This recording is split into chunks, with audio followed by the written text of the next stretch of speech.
Hello, welcome back to Mr. Arsenal podcast.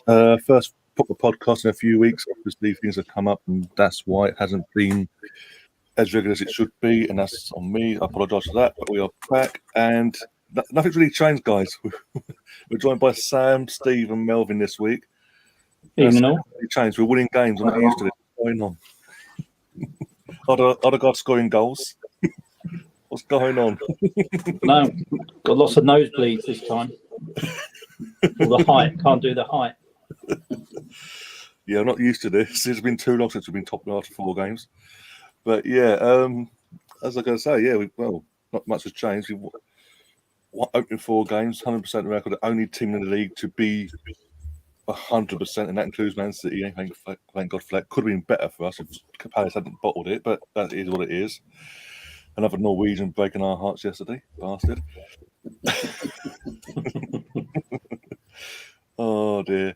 But yeah, I mean, it's touching on we're going to go to yesterday's game, and London derby. It was never going to be easy. Out of the 3 teams that have come up, Fulham looked at the 3 teams the more ready, so we say, to go against us, the likes of us and Liverpool, etc. And they proved it both times so far. There's a bit more about them, so this is never going to be a walkover. But bloody hell, it should have been. The amount of chances we had in that game. I'm going to come to you, Sir Sam. What was your thoughts on obviously the game itself and how it played out, especially in that second half? Yeah, I mean, it was overall. I thought it was a good game from us. We had control, I think, of the game throughout. But there was a little bit of a shaky period in that second half, wasn't there? And they got that goal. And yeah, Mitrovic was a handful, wasn't he, for us in terms of his strength? I think he got the better of Gabriel a few times throughout the game. The big, powerful forward he is. And it's a bit strange with Mitrovic because when he was first in the Premier League, 2 seasons ago, I remember a lot of people raving about him then as well. He didn't really do anything. Didn't really have much of a season, and then he went back down to the Championship, scored 43 goals. And he comes back up now, and he looks like a lot better player, doesn't he? I think he's obviously developed a bit and improved. And yeah, he's a good forward, isn't he? But no, I think we overall we handled them pretty well. I mean, we had, like I said, control of the game. But what I really liked was we finally showed proper mentality, real good. Metal by going down a goal in the second half.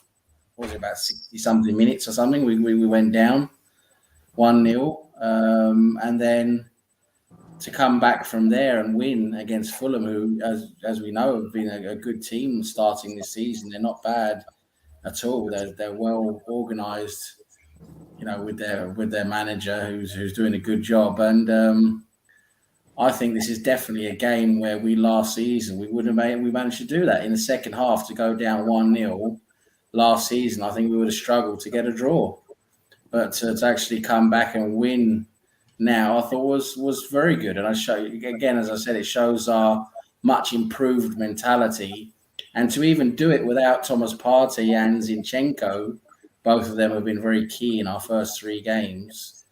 I thought also proved pretty good, So yeah, overall, I was quite impressed with how we managed to get through that game.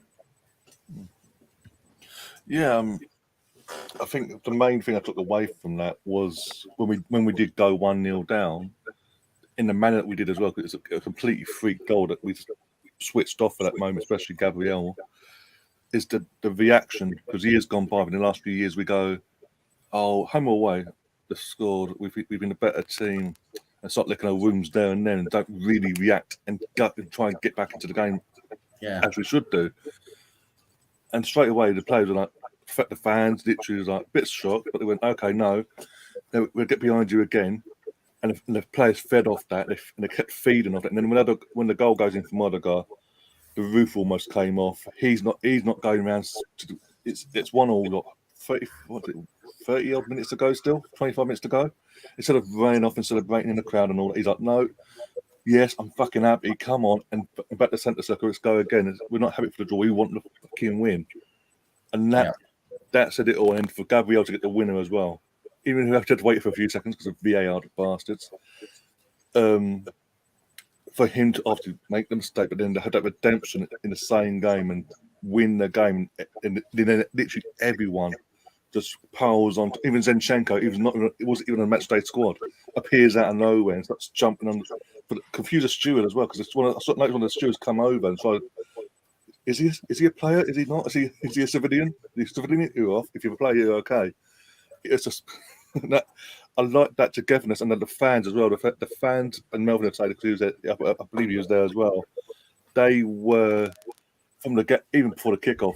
They were loud. They were intense. They made it a home fixture. They made sure that this wasn't going to be a library as it's been branded over the years. And I love that. And in fact, the fact that at the stadium, from like 35th minute usually onwards, you see fans start to leave in their droves. I barely saw that yesterday. One or two people did. But apart from that, everyone was still there 10 minutes after the final whistle. Which upset Richard Keys, as we know, and Mr. Gray. Fucking sexist twats that they are. Take notice of them. But hey.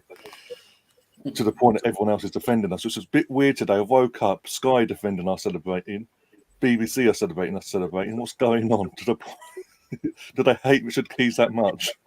Do we need Richard Keys to come out every week and complain about us for them to defend us? Why do we care about them? I mean, they're outcasts. I mean, they were sent down to Qatar and be in sports down there because obviously they're, both of them have said and done things they shouldn't have done, and they're just outcasts now, aren't they? I mean, they're not even relevant anymore, are they?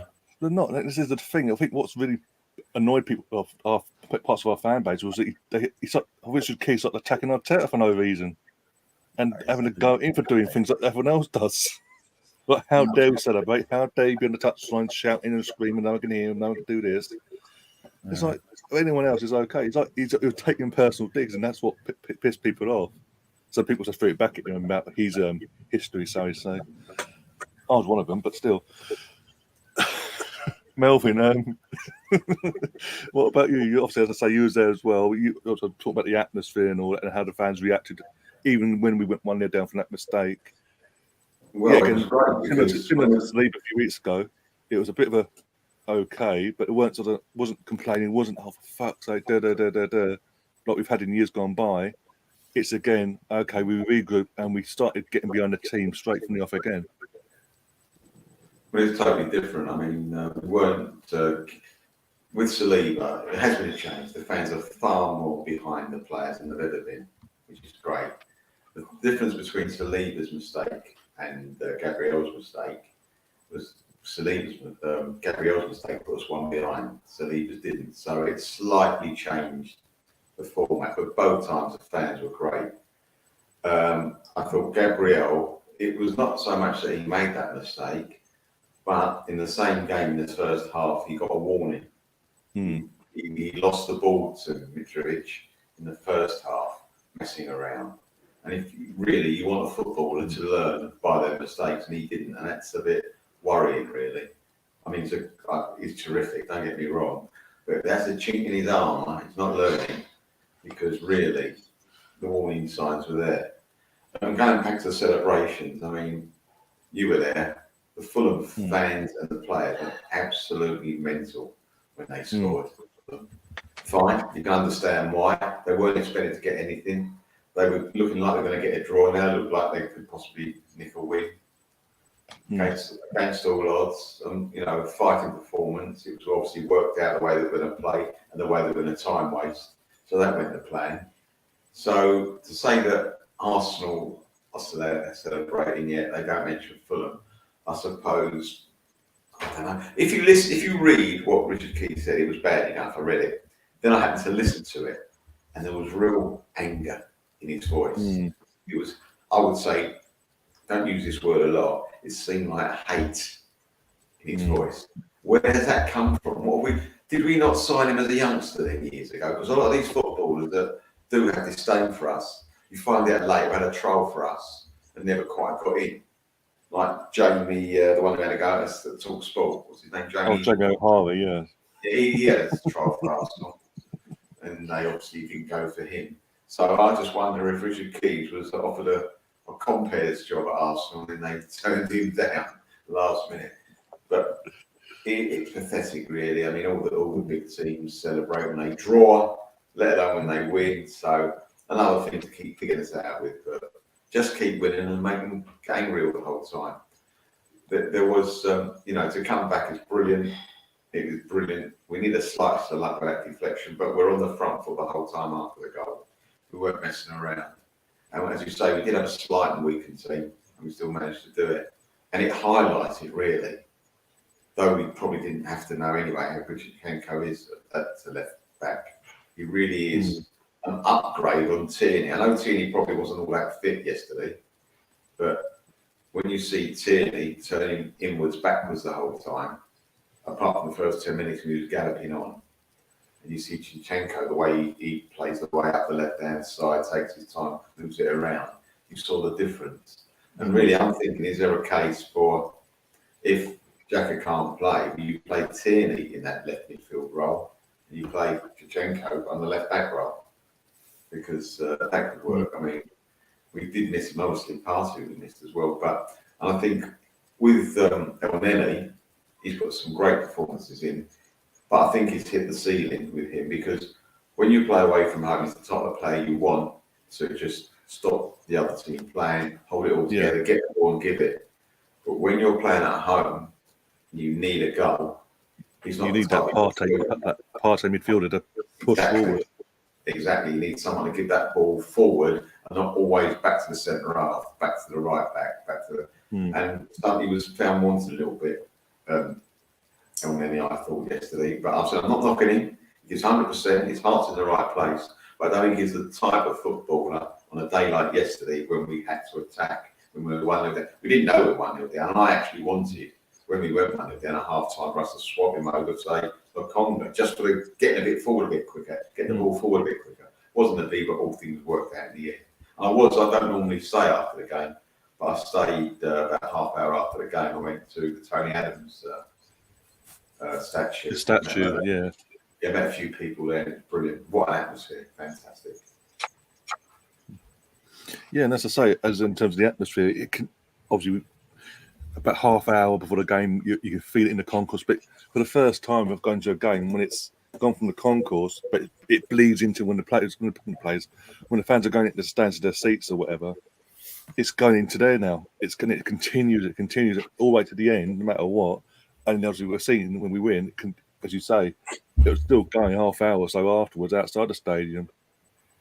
And again, I'm like, and why can't we have happy fans? Why can't we have fans that celebrate a win, for fuck's sake? I mean, seriously, if we can't enjoy a win at any point in the season, match day 1, match day fucking 12, whatever, I don't care who we're playing either. We can't beat and play who we're up against in the random order we've been given. So I don't get all this, it's only Fulham, beat newly promoted Fulham. Fucking, was it Tottenham the other week? Celebrated, assume we played 10 minutes and celebrated a 2-all draw like won the Champions League. No one says anything about that. Ryan, there's very few only teams in the Premiership now. There used to be 7 or 8 teams you could just roll over. That's not the case now. As someone said to me yesterday, who I respect, he says, Melbourne goes, the lower teams are no longer as scared of the top teams as they used to be. And you can find in this season it's been like that. The only one that's fallen over is Bournemouth. Yes. Apart from that, the others, they all fancy they got half a chance. And that's the difference. There's no like weak teams. There are hard teams, don't get me wrong, there's some bloody hard teams. We know who they are, especially with their record. But when you're playing the rest really are the rest, and not in 4 or 5 different categories in the Premiership like it used to be. No, exactly. And certain pundits need to realise that and stop fucking digging certain teams out for basically it's just being happy they got over the line, coming back from adversity in a moment of we're going to throw a game away against a team that we usually do against as well, home or away in the years gone by. As I say, the mental attitude, not just from Gabriel, from the team as well, was something I haven't seen in a long time. I've wanted for ages, and I'm not going to sit here and go, it's only Fulham and things like that, because going into that game, I because of the 3 previous weeks, I've said going into this week, it wasn't going to be a 3-4-0 pumping of Fulham. This ain't the Fulham from a couple of years ago that came up and went back down again. Marco Silva's got this team drilled and got them working as a team and as a unit, and he's getting the best out of Mitrovic, something that Scotty Parker couldn't do last time out. And I'm not going to, it's a London derby as well, add that to the equation. So I'm not going to sit here and go, right, we've won, fantastic. But guys, we can't celebrate. We're not allowed to celebrate. Players, calm down. It's only Fulham.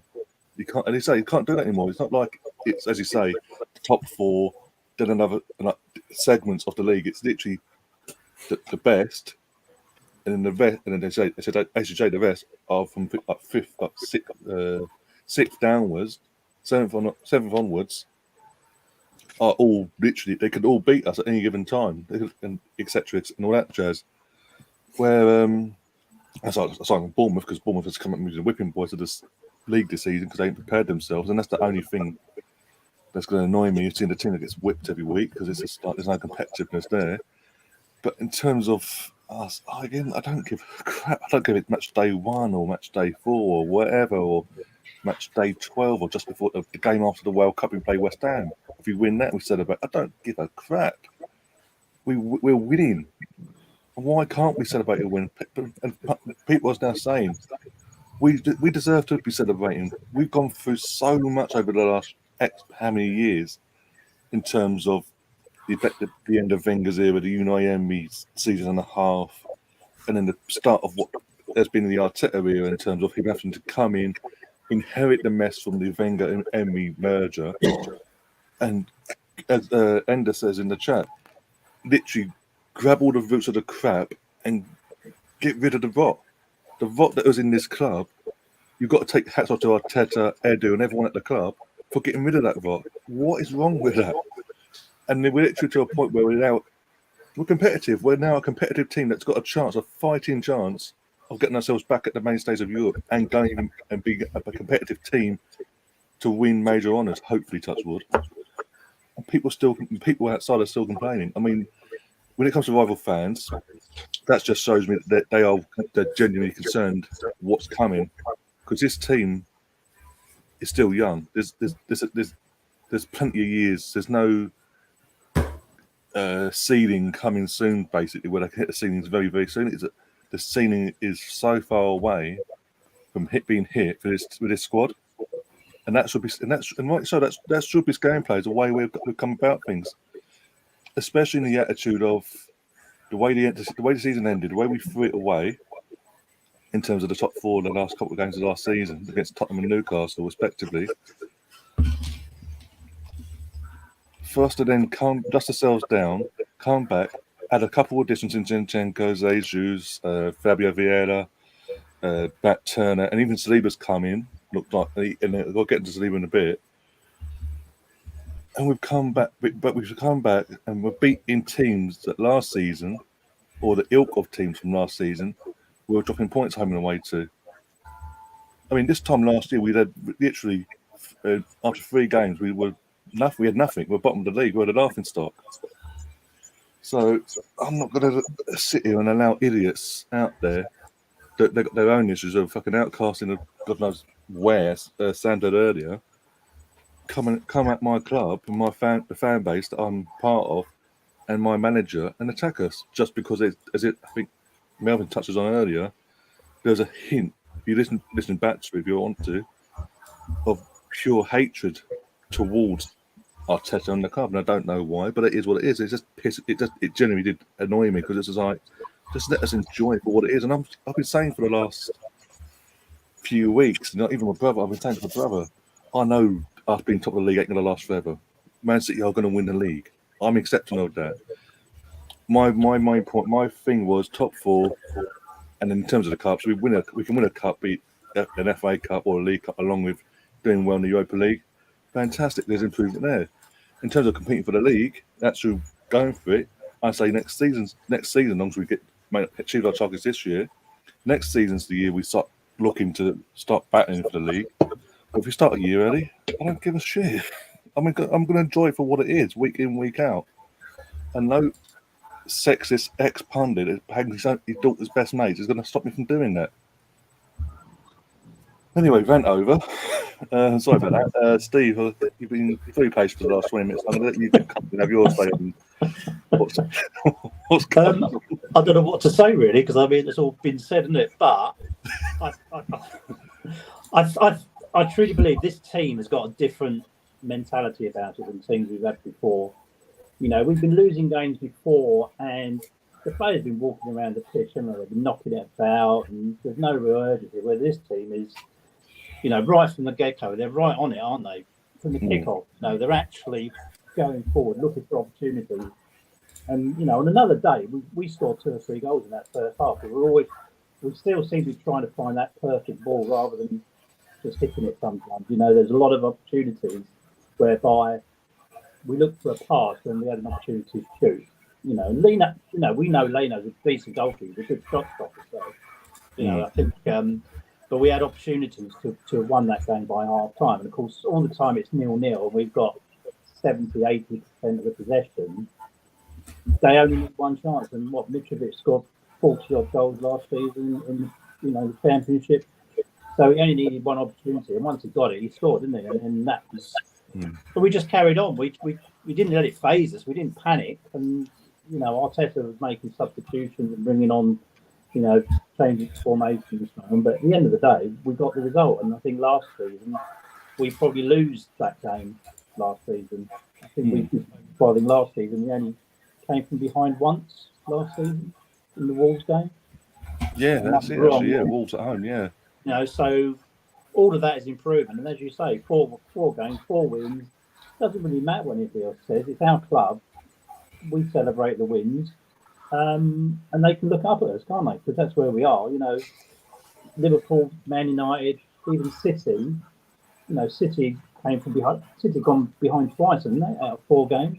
All right, come back. But, you know, I think it's a different Arsenal. You know, and we've got players we can actually bring on now to change the game, which we didn't have before. You know, certainly towards the end of last season. You know, my only concern again is, you know, we're 3 games in and Partey's injured. You know, that is a worry. I think Zinchenko is more of a precautionary measure, wasn't it, rather than they both picked up something in training. So, you know, whether or not they both play on Wednesday against Villa, I don't know. But Elneny won't let us down. He's not as creative as the other players, but he'll do the job. He'll be about solidity. And at the moment, whatever we paid for Odegaard, I'm sure, you know, we should be sued by now because that was a steal. Whatever we paid for him was a steal. You know, and the fact we haven't paid any money really for Saliba, if we'd spent 70 million on Saliba and he'd come into the side, you'd think it was a cheap deal, wouldn't you? But so yeah, you know, just win the games, let everybody else worry about whatever they want to worry about. But it doesn't worry me really. You know, I just watch the games and enjoy the wins. Yeah, exactly. And touched on Odegaard, Sam was. I remember this because I was getting ready to come on and setting everything up. I remember Sam 6 months before we got him on loan initially. Sam was on here saying we need to be looking at Odegaard from Real Madrid, and this is all the reasons why, what he would bring to us. And you're right, you bastard. Do you think what else he could scout for us in Norway? He's improving. He's actually improving every game now. He's adding goals to his game now as well, isn't he? Yeah, he said he wants to be a bit more direct with his end products. You know, he's normally always looking for a pass, but he needs to shoot more, and he has been doing that the last couple of games now. But yeah, no, he just brings so much to the table, doesn't he? I mean, he's like the beating heart of our attack. You know, a lot goes through him. He's very good at you know, directing the attack. You know, where the attack goes. Uses, you know, 1-2 touches, keep the ball, you know, going, keep up the tempo in the attack, which is so good. Yeah, he's just become a very influential playmaker, and that's been in his locker all the time, you know. And as Gary Lineker was saying, was it last night on Match of the Day? You know, you can't believe, you know, Real Madrid didn't see that in him. You know, they've let him the troubles they've had in midfield now, since he left, basically.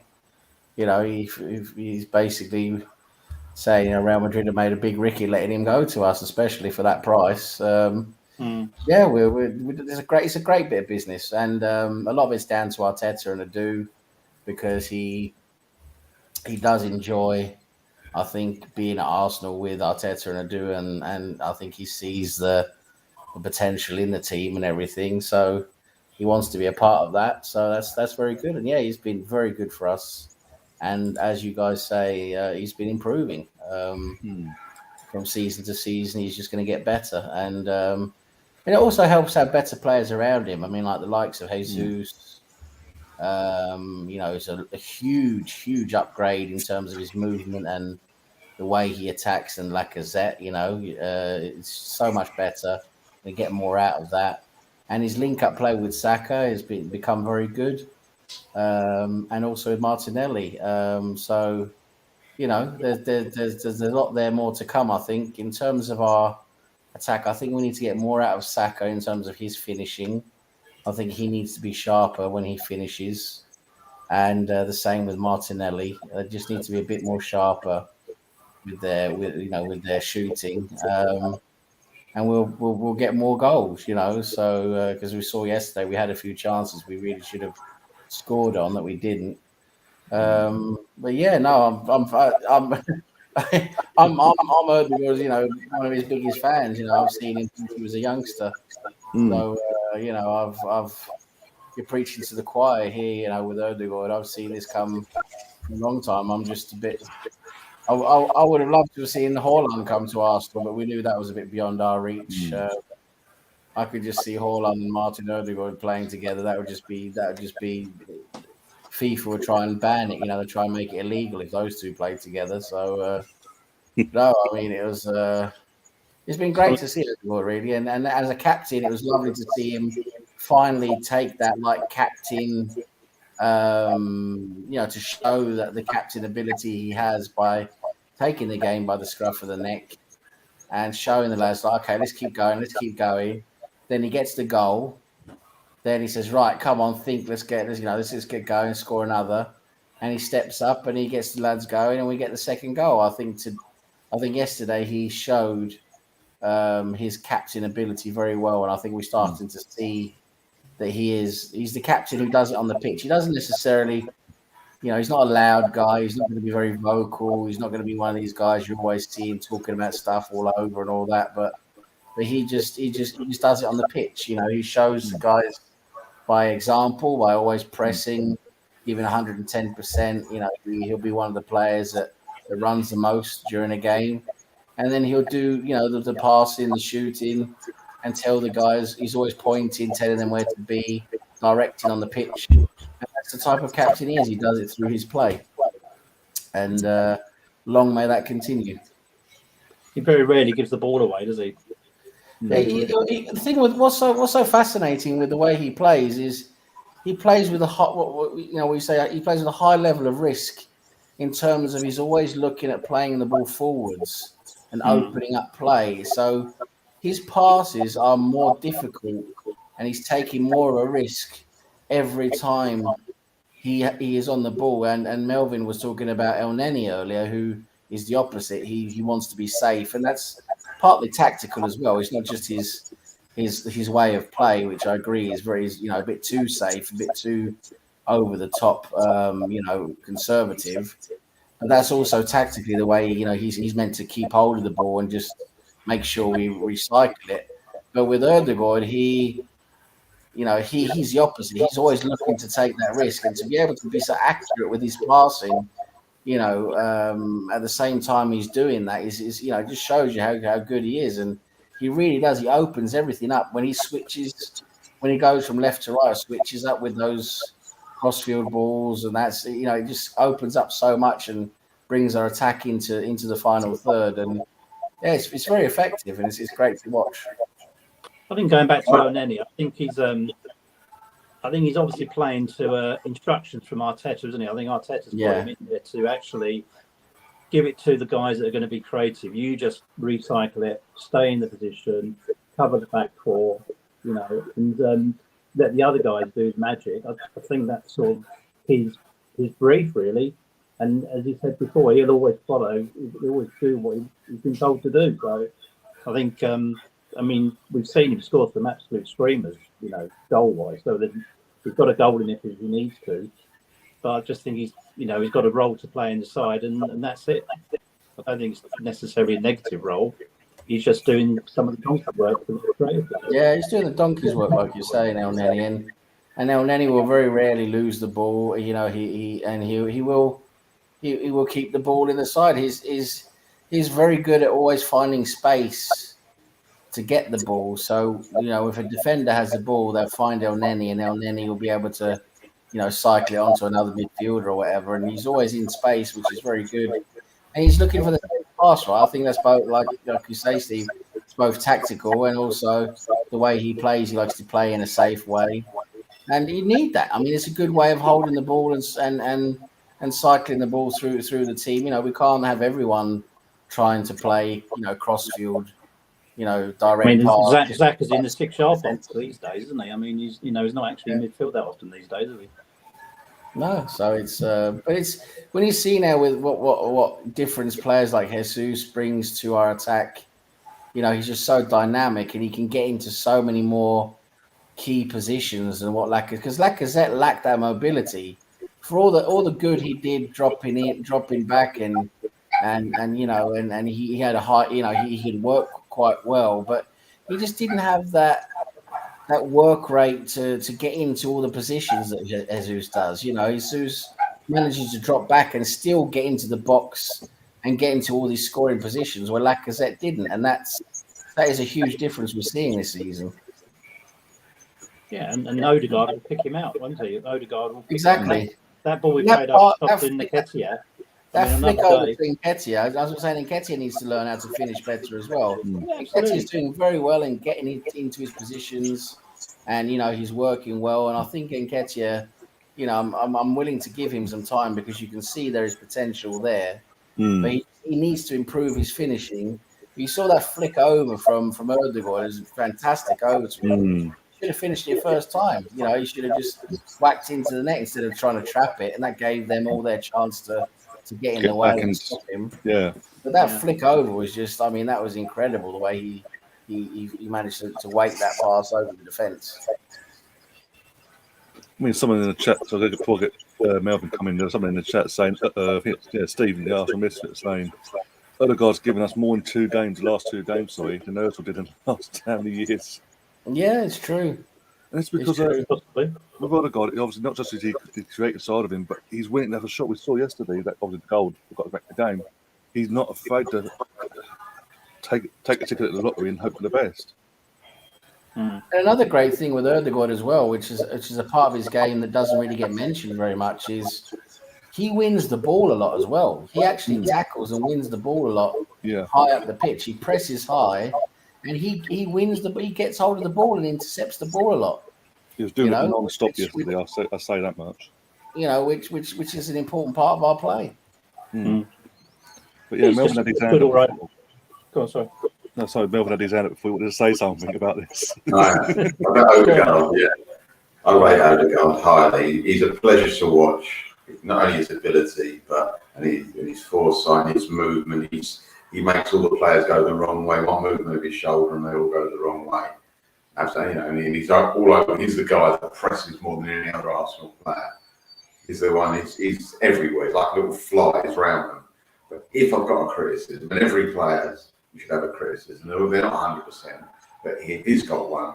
Is that he takes the same chances when he's put the ball through to a forward as he does when he's just outside our penalty area. Time and time again, I think it happened once or twice yesterday.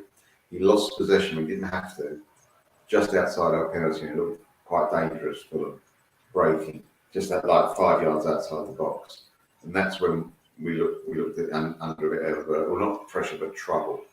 And he does that, and he's got a great ability, and he's got great confidence. But he should have a switch in his mind that says, I'm defending now. I won't take liberties that I know I'm good enough to do up. Because if that 10% chance happens, we're in trouble. Once he does that, and I'm sure he'll look at that, I mean, he'd been higher in my estimation. So he ain't got far to go because he's near the top anyways. He's doing so well. But we just got to be honest with ourselves. I don't know if you've noticed it. He does lose the ball in bad areas. But listen, I'll take 11 Odegaards any day of the week. But I think we could all do a bit of, with improving. When you're talking about him taking a pot shot, that's good to see.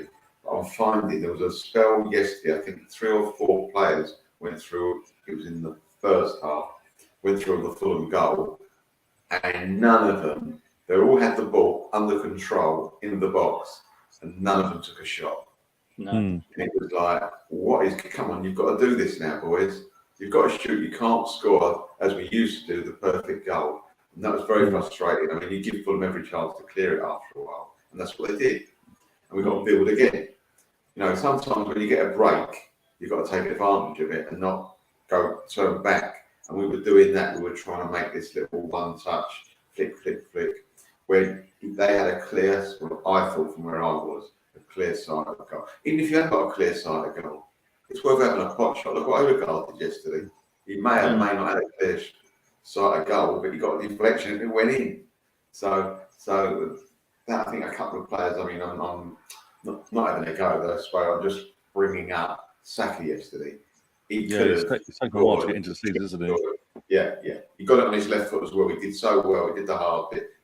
Found himself in a great position. He was on his right foot, moved his body to get it on his left foot, and then for some reason just couldn't put it in. But he was one of the ones I was talking about that should have had a pot shot a couple of times, and for some reason wants to give another pass. But I mean, as a guy with Saka, I think he's so good at now. He's learned now when he's got a defender on his back. He turns them so beautifully now. He's got stronger, obviously, the last 12 months. He can turn them, hold it up. It's just that my worry with him is that he started now to not be able to beat a guy when he's on the right hand side, which is his wrong leg, on the outside. I know it's more difficult if you're left-footed to beat someone on the outside. It's not natural and it's harder. And he was doing it for a season or so. He's not doing it. I haven't seen him do it this season yet. When he used to go past players on the right, he seems to all he wants to do now is not confidence gone, but he just finds it's the easier way for him. Not easy because it ain't easy. The easy way for him is to cut inside on his left foot, and that when he hasn't got an overlapping guy, no White overlaps, but not as much as Tommy. When it's a game where the White is not overlapping as much as a normal fullback, struggle, and it's the wrong thing for him to do. But as I say, I'm just enjoying it. I'm just enjoying the journey. I'm just enjoying it, and I'm not actually thinking about where we're going to finish. If someone asks me, I'll tell them where I think. I ain't got a clue. None of us have. I'm just enjoying going to the Arsenal, watching the Arsenal on the TV, and being a support when we're doing this type of football. So I'm not putting pressure on myself or pressure. Just enjoy it. I mean, that's what it's all about. Just enjoy it. I think apart from City, I haven't seen anybody play this season yet that I don't feel we can beat. I think we can beat all of them on their present form and their present form. So apart from City, I don't think, we just got to keep the players fit. And then, we've already lost 2 players through injury. We just need to make sure that we don't lose anybody else. If Tierney goes down, we've lost Zinchenko and Tierney, then it's not, you end up with Xhaka playing at left back and, all this starts to happen again, doesn't it? Tommy played at left back, didn't he? At the end at Fulham. So yeah, I'm not seeing much movement, any more players coming in, only maybe 1 or 2 more going out. So that's my only concern really, is the injuries rearing their head again. Do we know how bad both players are? Someone bumped into the club doctor yesterday outside the stadium in his car. He actually had a conversation with a fan. The fans recorded it and basically said, "No, nothing. There's nothing to worry about. Both players, just a precaution. We didn't want to risk it. We thought, give them the day off, and we were reassessing it before Wednesday and see how things go."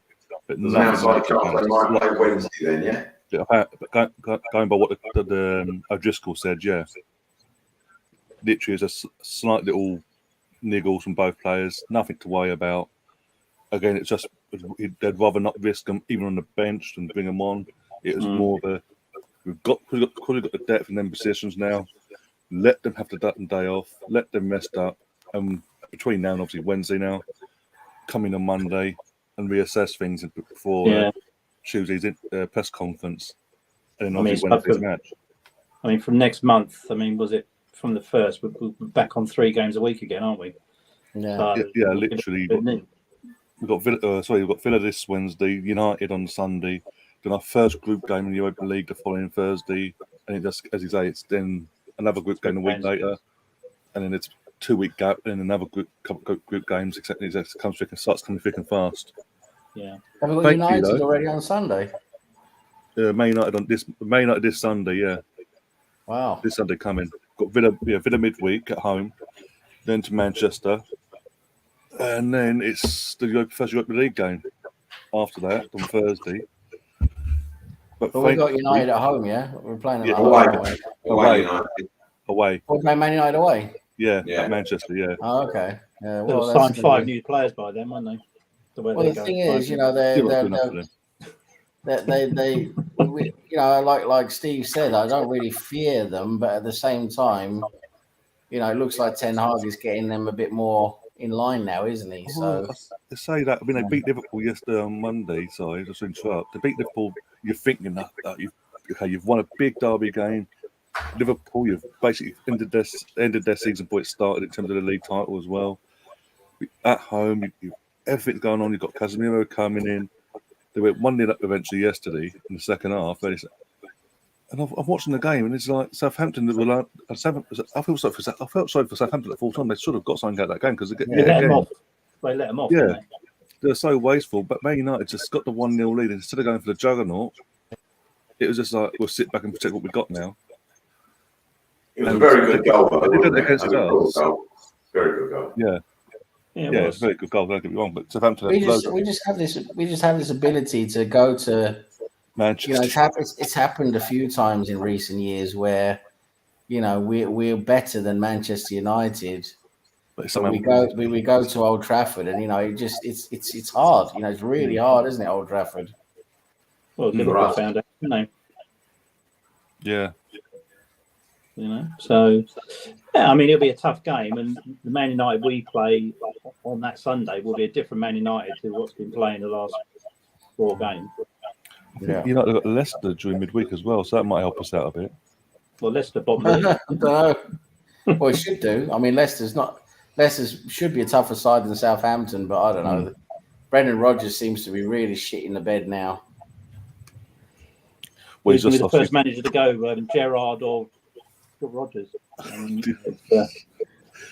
Leicester bottom of the league. Aston Villa seems to be in a nosedive, which is good for us on Wednesday. But it's let's hope it is. Let's hope it is. Yeah. Don't want complacency, do we, from the players? No. Can't have complacent. Just with the top of the league with 4 wins out of 4. Can't be complacent, though. No, just take it one game at a time. Yeah, exactly. That's what you can do. That's it. One game at a time. And like Steve in the chat, the Arsenal Misfit says I'll put it on the screen here, but I'll read it out for the audio listeners as well. He's saying it's nice to go into the games now, not dreading what will happen, knowing we will actually have a chance in every match. It's a nice feeling. Yeah. And again, we said this earlier, it is. It's so refreshing. It's so comfortable to get used to again, but I'm enjoying it for what it is. They say take it one game at a time. That's all we can do this season, especially with the World Cup slap bang in the middle of the first half of the season. Because the World Cup's going to come along. We have like the Partey, Saka, the Sakas of this world, Ramsdales, and whoever else is qualified for the World Cup.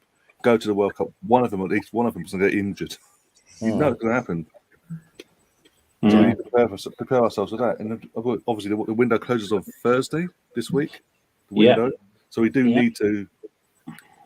Either way, if buts and maybes out the equation, then we need to go and get ourselves another. I don't care if it's Tielemans or whoever. We do need to get another midfielder in the door to cover ourselves in the case of an eventuality of injuries. So we actually have decent backup or competition for said places in midfield, and we don't have the same situation we had last January, where the Congas is thrown under the bus. Yeah, because that doesn't help him at all. Yeah, but it's just a question of we've got 4 days to find 2 players. Yeah, it's a question of It's doable. Yeah, of course it's doable, but are they available? You know, I think it'd be more so the price as well, because obviously, with how many days, as you say, 4 days left of the window, price, that means the price will go up now to what it yeah, might have been Pepe before. go. We've let Pepe go. Reece Nelson's picked up an injury.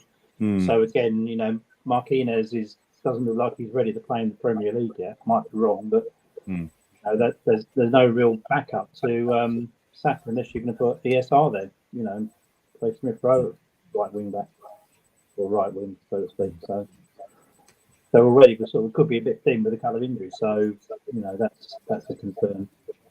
But certainly our first team, our first 11, is as good as anybody's currently at Bar City, possibly.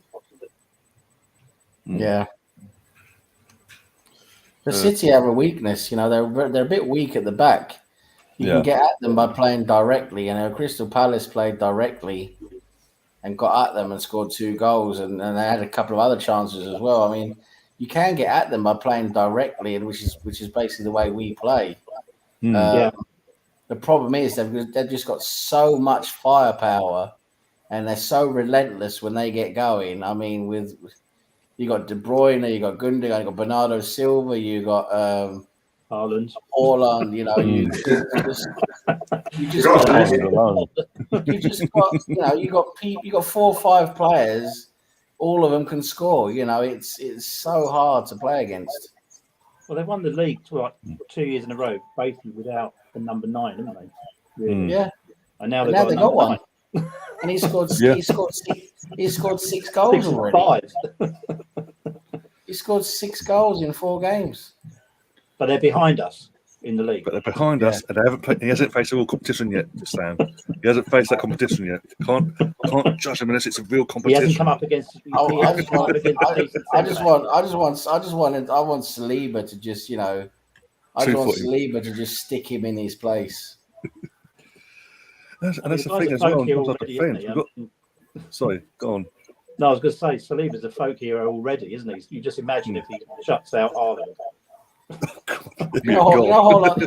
Haaland's gonna go up. He's gonna try and get onto Gabriel, because Gabriel he could probably get a bit better, the better of Gabriel. But I just want Saliba to just take control and say, "Look, I got Haaland. This is my guy. This is my bitch." Yeah. Oh no. But this is the thing about sorry to touch on Saliba, but we'll bring him into now. I mean, 4 games in, he's 21 years old. He's been on loan to Marseille last year, Nice half the season before, and then obviously St Etienne before that. And this time last year, we're all going off on one, pretty much going, oh, clearly Arteta doesn't like him, he doesn't want him, he's just running down the clock and trying to get rid of him one way or the other.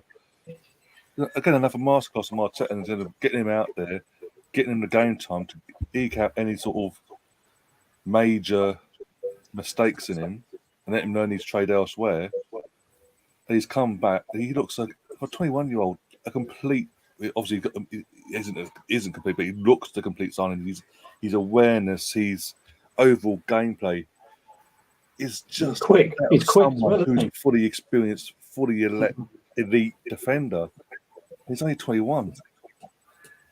Incredible, isn't it? Yeah. Incredible, really. I mean, his celebrations yesterday for the winning goal as well. For someone who doesn't want to be here, apparently, according to the media, says a different story, I think. Someone on Twitter put late last night, had a split screen of Saliba up to the camera going like that, and Maradona next to him from the World Cup night, Italia 90. It's like, I wonder if I've seen that before, and obviously with Saliba going like that. But I love the passion he's shown already. He's in the club. He's bedded in.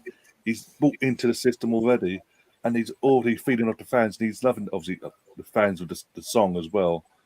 Just made things even better for him to settle in, and I think that's brilliant. Do we know anything about the rumours? Has he actually signed a new contract, or is that still? Well, a few weeks ago before the season, a few weeks ago before the season started, his management team was spotted outside the training facilities filming a video or something like that. And I think because of his brand number is number 2, William Saliba 2. So I think they're waiting to make the announcement because obviously Bellingham's still on the books. He's on number 2. So I think they're trying to get Hector out one way or the other then they can announce him new contract, new number, because and we've got to Wednesday to do it. Otherwise, Saliba's stuck with number 12 for the rest of the season. So I think What that's is- the case. I think it's just based on that branding situation. Otherwise, it would have been announced by now. What is Do quite you think he signed it? strange, Do you though, think he signed it then? Do you think he signed it? I reckon No. so. it would be out if he signed it. It'd definitely be out if he signed it. Now, what is strange about the Saliba situation? I think if Arteta has played his cards perfectly well and he thought, he needs a couple of years on loan, and I'm getting back this year, and this is when he's going to really step up and people see how really good this guy is. Why on earth did he buy Ben White? Well, that's a good question. Ben White can play in more than one position. We did need to strengthen the defence in more than one player. So I also just think he looked at what he had and thought we need better. Saliba's not. He was thinking Saliba's not quite ready, and we just need better than what we have. I mean, Pablo Mari obviously wasn't doing well. Holding. He's probably thinking we can do better than Holding. And like Steve said, he can play right back as well, can't he? So yeah. He's not the. Yeah, it's not. He can play the position. It doesn't mean he plays it well. He does okay. Yeah. But what I'm saying, the question why I ask it, we crying out for another midfielder, defensive midfielder, and we spent 50 million on a centre half that we knew the next season we could have this young kid coming through. Yeah, you're right. In terms of priority, I agree with you. It's wrong. We should have prioritised the midfield more than getting Ben White. And I agree. It's still strange to me how we're not buying someone who can cover for Partey. I mean, he's looking at El Neni and saying El Neni can do a job, but we need to find someone who can jump in and do a similar role to Partey when Partey can't play. Yeah. But yeah, I mean, thing is, it's a difficult one, isn't it? But you need two players for each position, and as a back four, with Holding, we've got four players, and we can play back or centre backs. You've got your two right backs, two left backs. So that's pretty solid, isn't it? And Ben White can play more than one position. Tommy's shown he can play, if necessary, on the left and the right, and he can play centre back as well. So it does give you a lot of options. And who knows, Tommy could play in the party position. Yeah, I mean, we've got a lot of flexibility. We've got a lot of flexibility there. He's got the physicality, and he's got the nous about him. So, I don't know. No, we've got a lot of flexibility there with several of the players, which I think is part of the thinking behind them. That as well, knowing that they can play several positions if needed. But the thing with Partey is he's so key. I mean, he's so key to the way we play. In terms of then we only have one holding player, and he can get forward a bit as well because he's so good. Dynamic. He can get forward and go back. We don't need that double pivot. But the thing is, when we play with El Neni, it changes the whole makeup of the midfield because El Neni can't do what Thomas Partey does. El Neni just holds, sits back, doesn't really get forward. And then Xhaka has to go deeper instead of Xhaka going forwards, which he's been able to do lately with Partey. It's given Xhaka that lease to go forward and stay forward a lot more together with Ødegaard. With El Neni, it means Xhaka has to stay back a lot more, and it changes the whole makeup of our midfield, which makes our attack less dynamic. So that's why, it's with Partey, it's a whole different ball game, and we should really have a player who is not necessarily as good as Partey, but at least can play a similar type of role where we don't need to change the whole makeup of our midfield if Partey is injured. And to be fair, he's been injured probably half the time he's been with us, hasn't he? Yeah, you're right. He's injured a lot. So we've had to play with lots of different players in that position anyway. So, it's a tough one, but we certainly haven't got a straightforward like-for-like placement. And I don't think we'll get one because I don't think they're looking at that position this side of Wednesday. Yeah, it's tough. It'd be interesting to see if we're working on getting in anyone. For example, maybe another right winger or maybe another midfielder. I don't know, but it'd be interesting to see if we do get that somewhere. But we're most likely to see maybe an extra 1 or 2 players go out the door. Yeah, Hmm. yeah, for sure. Get a bit As close now. always, it'll be a very sort of interesting last few days of the transfer window, won't it? As always. Yeah. I've We've done a personally, lot of business this summer. This summer we've done a lot of business. That list of players who have gone is just massive. Well, yeah, there's still a couple more to go, isn't there? Yeah. but it's been the right players as well. It's not just been players that didn't need to go. It's players that actually did. Their time was up. There was no way. I mean, we've seen Pepe just gone recently.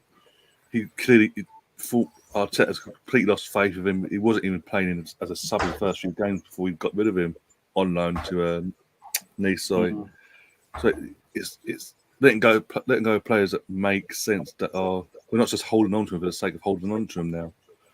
Well, Bellerin's not going to We come can't back, is get rid he? of him. Bellerin's not going to come back. No, They've made a decision about Maitland-Niles. He's not going to come back. So you're basically getting Yeah. rid of players that are not playing. Full But stop. Bellerin's contract is how long has Got 1 Bellerin year got left left. on his contract? but I think he's got 1 year left. He's offered So to buy it next, out, isn't he? not this summer, but next summer, right? Next summer, yeah. Yeah, because it's this talk. I mean, he wants to terminate his contract, and Arsenal won't let him do it. No, because basically he wants to go to Real Betis. So Betis want him. Yeah, But Betis aren't willing to pay £15 million for Yeah. him, but they're willing to pay over £50 million for all other signings. So we're just thinking, no, fuck yeah. If you want him, if you really want him, you're going to pay for him. yeah. Fair dues. No, I understand from Arsenal's perspective. Absolutely, I'm just saying. Bellerin is expecting to be able to terminate his contract when Arsenal, rightfully are saying, no, listen, you got a year left on your contract. We're not terminating that. We want some money for you, Hmm. So yeah, it'll be interesting to see how that plays out because the problem is Bellerin only wants Betis. He's saying no to other clubs who have come in for him. He only wants to go to Real Betis, which is a bit of an issue, isn't it? Well, it is because there's probably other clubs, but there's not a lot of money in Europe, is there? I mean, spending 15 million on Bellerin, there's not many clubs that probably could do that in Europe. No. So Forest will probably do that. I think they've signed about 16 players. Jesse Lingard at Forest just looks so stupid, Out of doesn't it? place. It's like, just looks like so out of place there, isn't he? Yeah. Wasn't there rumours that they're looking at Forest are actually looking at Ainsley as well? I don't mind. not James. me, but- You can go there. You can go anywhere.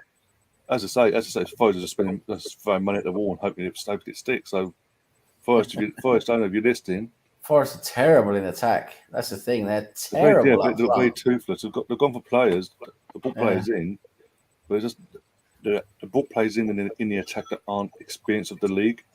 Yeah. And that's probably what will backfire unless they can get someone in just someone has that spearhead, has that bit of experience just to help the newbies settle into the league, but also knows what the goal is.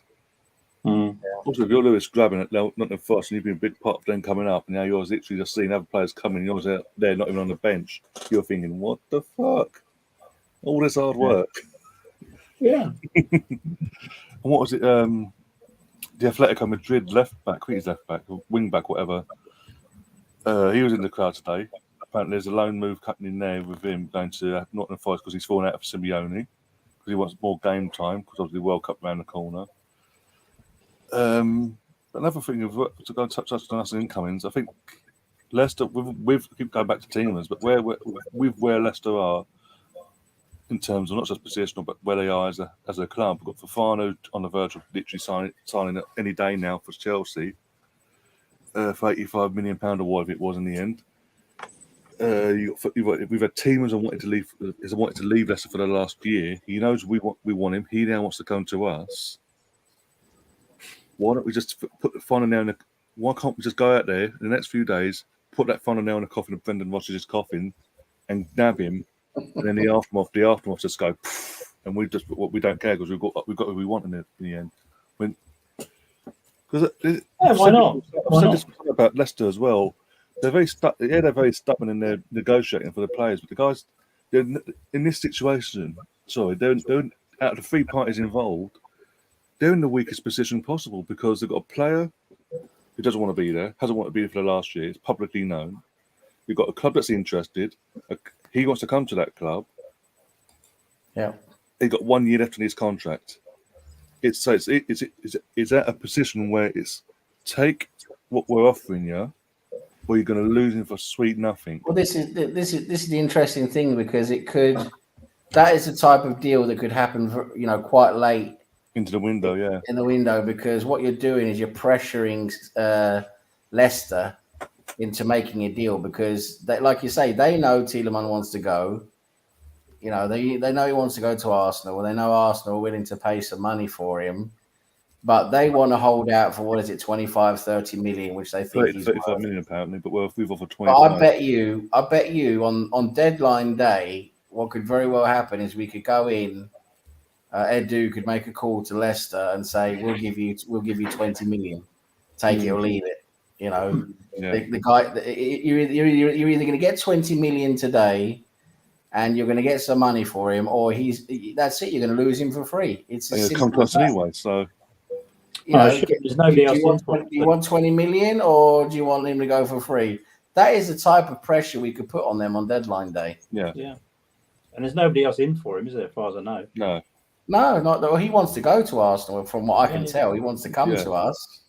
So we're in the driving seat, and apparently, again, everything's all. We don't really know what's really true or not, but apparently, we've had all the details, the salary, and everything's been agreed for a long time. So it's just a matter of, the issue with the club getting him sold from the club. So that is something that could happen on deadline day, because before deadline day, you're not going to have the pressure. You're not going to have the leverage. Not as a selling club, you're not. No, exactly. And that was my whole thing, basically. Yeah, both the player and buying club are in a better position than the selling club in this situation. We've got to take advantage of that. I think the fact that we are, as a club, from the outside looking in, even if you're a rival looking in, we're on the up. We're actually we're going forward. We're going in a progressive state of mind. And that's appealing to any player, even though we're not in Champions League yet. We're clearly going in the right direction. Players will buy into that, and plus we're in London. We're in London as well. We are the biggest club in London. I don't care what anyone says. We are the biggest club. I don't care. Yeah. Fuck off. And we just have that pull. We have that pull again. Leicester, one of the favourites for Championship football next season, aren't they? The way they're going, the way they're playing, games, they're bottom of the league. They can't even beat 10 Chelsea. Best players wanting to leave, and you could probably put Everton in that bracket as well. Well, they're struggling for money, aren't they? Apparently, from what I've been reading, Leicester are struggling a bit financially. Yeah, they're not quite there where they used to be with the money and everything. So they want to sell a couple of players to generate some money. Now, if they manage to get Fofana sold now for 70, 80 million, they're gonna have a real scramble to try and buy maybe a few players, one or two players before the end of the window. They obviously want to try and spend that money, and then they're obviously going to want to try and get some money surely they're going to want to try and get some money for Tielemans instead of letting him go for free. So it'd be interesting to see how that pans out. Over the last 4 or 5 years, Leicester have done the best transfer dealings ever, both buying and selling. How much money they've made some real shrewd purchases. Oh yeah, absolutely. Big money they've sold for to Chelsea. Yeah. Just Chelsea alone must have given them £500 million for players. Yeah. The guy they bought, Sam, that never played for him, the midfielder. Drinkwater. Danny Drinkwater. Yeah. I think I paid 35 for him. Yeah. He went to Chelsea and disappeared. And now he's a free agent and no one wants him. Yeah. Evaporated. Yeah, Danny Drinkwater evaporated. He condensed into nothing. Oh, I don't think he's even playing now, is he? He's not. He was a good player. He was a good player for Leicester in the season. Obviously, he got a lot of clout the season they won the league because he was a vital player. Well, they bought him on that, didn't they? Yeah, exactly. They bought him on that, and they never played him, and that's it. Now he can't get a game, can he? They He's kept a free loaning him to agent. like Aston Villa, Burnley, and all that. And now he's a free agent. No one wants him. Yeah, he hasn't played for 2 years, has he? No. I 3 think years. that if Leicester Not in the are in Forest will take trouble, him. Forest will take him probably. yeah, of course. If Leicester are in trouble for money, then something has gone wrong with that club the last few years because their P&L Michael. must be through the roof. Schmeichel went, but I didn't see that coming. Schmeichel left, didn't he? Yeah, I mean that's telling, isn't it? That's telling. That is. You know, I would have thought he would have stayed, but him going is a bit surprising, to be honest. And then they're going to replace him with the number 2 that wasn't even good enough to push him for number 1 in the first place. Yeah. And Danny Ward. And It shows you they're struggling a bit, you know, it really does. They'll be able to get on a free transfer. They'll probably be able to get Harry Maguire on a free transfer in the next couple of days. At this rate, yeah. Get him back. I've actually seen Leicester fans worry about things and get predictions for Wednesday. I've actually seen Leicester fans tweet out, "Would you take Harry Maguire back?" As he's now fallen out of favour at Man United. But not for 80 million. No, I wouldn't take him back for 1p. Let alone 80 fucking million. Jesus. I wouldn't want him back. If I was Leicester, I wouldn't want him back full stop. Yeah, he's just a walking mistake, isn't he? He has to make a mistake every game. I mean, mate, Well, shocking, really. Shocking. He'll probably go to the World Cup, though, won't he? Our main Yeah, because Southgate loves him. Southgate loves the guy. Southgate's a good judge, you know that. Yeah. They reckon the next move for Southgate's going to be the Old Bailey's a good judge. He'll be literally, he'll be put in the squad for the World Cup. Oh, bloody slabhead. Virgil even fucking coal in the freezer. Put in the World Cup squad. Gareth will be asked. He won't even play between now and the squad being announced. He won't even play probably a game, probably. So, Gareth, he hasn't played the next like 2.5 months. Why have you picked him? Well, he's never let me down. Yeah, exactly. I thought we only picked players on form. Well, you have to be playing to be on form, don't you? Exactly. International form. He's going to pick the same old players. He's got that squad. He loves that squad, and he's going to pick Calvin Phillips, Declan Rice. They'll all be back, won't they? Yep. Rashford. You know, they'll all be back. Yeah. Stefan is saying about, obviously, we're talking about Leicester. There's rumours going around apparently that Maguire could be going back for £40 million. No. I think United is too big a gig for him. Got to be pulling our legs. You've got to think about it, right? If they sell Fofana now, they're going to need a centre half. Well, maybe they will go back for Maguire. But I think Maguire's going to stay at United because I think he's happy there, to be honest. Yeah. Yeah, wouldn't you on the money he's on? No matter how exactly the money, he's captain as well, isn't he? Well, he's been captain sometimes. You know, he's a club captain still. He's been captain, even though he has been dropped the last couple of games now. Ten Hag came and said, "No, I inherited him, but he's as club captain. I want to keep him as the club captain." That was in pre-season. Since then, Maguire's shown his true colours, and Ten Hag's thinking, "Shit, what have I done?" Yeah, well, I mean, he can just stick him on the bench, and if somebody wants to give him 40 million, he might take that, mightn't he? He's got a 5'0" centre back now, so he should be all right. And with that, we're going to wrap things up this end. We're going to get the predictions for Wednesday. So we'll start with Melvin because he's got to go ASAP now. I've got to go Wednesday night at home to Villa. 2-0. We're going to win 2-0, boys. Pessimistic. Okay. Sam? Yeah, I reckon a 2-0 as well. I do. Yeah, I think we'll win that game. And Steve? I'm going to, top of the league, I'm going to go 3-0. Oh, 3-0. Top three, bottom, 3-0. There you go. Yeah. I'm going to say, not only are we top of the league, 4 games, 4 wins, we're playing a piss poor as it stands. As long as we don't get complacent, by the way, the players-wise. Piss poor Aston Villa. Piss poor Steven Gerrard.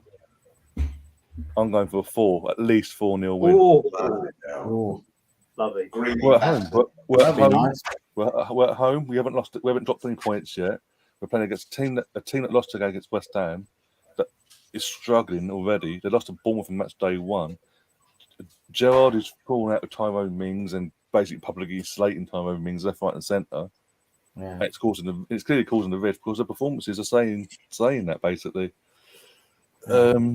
So yeah, as long as the players aren't complacent and going, oh, we've already on the pitch, we've already won before balls being kicked, sort of scenario. Yeah. I expect nothing less than a 4-0 win. Interesting. Because we're at home. The main thing is we are at home. Yeah. And it's under the lights. First game of the season under the lights as well. Our fans could be up for it. It's gonna be a game where Martinez will be thinking, why did I leave for Villa? I thought Villa was a bigger club. I'm waiting for the interview where he comes, the annual interview from him going, my life was miserable was seeing at Arsenal. It's Arsenal's fault that my medals went missing. Well, at least he won a medal. Yeah. Oh, dear. Got the Arsenal Misfits saying 2-0 win as well in the chat. So there's a few going for 2-0, being cautious with the predictions there. It's fair enough, but I'm saying it as it is. Steven Gerrard is a shit manager. He's been exposed now, and Villa as a whole are shit, and we should be thumping them at home. And I think this is a thing we're going to become accustomed to this season, where the teams that aren't playing well, when they come up home or away, when we come up against them, we will thump. Can I just say before I go that records were made to be broken, all right? All these records, all these things tie up lovely, they sound beautiful. I'm not saying records will be broken on Wednesday, but records are made to be broken. Yeah, all right, thanks a lot. Speak to you soon. Cheers, Melvin. Nice to see you, mate. I'll see you boys soon. Nice to see you, Melvin. Have a good one. Cheers, Melvin. Bye. And yeah, with that, we're going to go. So yeah, thanks to Melvin, obviously Steve, Sam, and everyone else in the chat. There are some Misfit, Mr. Bungle, Stefan, the Ipswich fan, even though he got a bit upset with obviously the Ipswich bottling their win yesterday. That should have been their win against. Was it Barnsley? They're playing yesterday at home or away. I can't remember. I don't really care. If I'm being brutally honest. No disrespect to Ipswich, but yeah, you fucked my bet up. The only team that let me down on my bet, so fuck Ipswich. Can't trust them. Can't trust them. The one time I put on my bet this season, they fucking draw. Bastards. But with that, the audio for this, guys, will be up in the next 30 to 40 minutes. You want to listen to this back, or you want to, whatever, during the week, between now and Wednesday, listen to this back. If you come halfway through or whatever, the audio will be up in the next half hour on all the audio platforms, Spotify, Apple Podcasts, Google, Anchor, except all the podcasting platforms, basically. So yeah, you want to check if you want to spread the word on that as well, that'd be greatly appreciated. If you're new to the channel, do subscribe, do smash that like button, and do share the content around. And we will be back now on probably Tuesday for Wednesday, for the match day watch along. So hopefully have Gary available to host. Hopefully, with a few guests to take help him through that as well. Because again, I am at the game on Wednesday, so it won't be me. Hopefully, as I say, hopefully, touch wood, Gary is available. I need to confirm that with him in a minute. So keep an eye out for that. And then Thursday, we do a podcast again on Thursday. Basically, a sort of review / review of Wednesday night's game / the transfer window ending. Touching on Man United in the last half of the podcast, touching on Man United for the Sunday game, and then obviously match of the day on Saturday. Then Sunday, the big main event. Going to that lot and finally, hopefully, touch wood, knocking them on their head, knocking that fucking jinx off its fucking perch. Because I'm fed up with going to Manchester United doing that their weakest and losing to them still. So hopefully we can go there and put them in their place, because I've seen a lot of, since they won on Monday night, a lot of Man United fans on this platform go out of chest and going, we're gonna give them a good humbling and all that we're back. I'm like, mate, behave yourself, go away. So yeah, until then, guys, enjoy the rest of your evening. Cheers, guys. We'll see you soon, as always. Up the Arsenal. Come on, you Gunners. Take care, boys. Take care. Good night.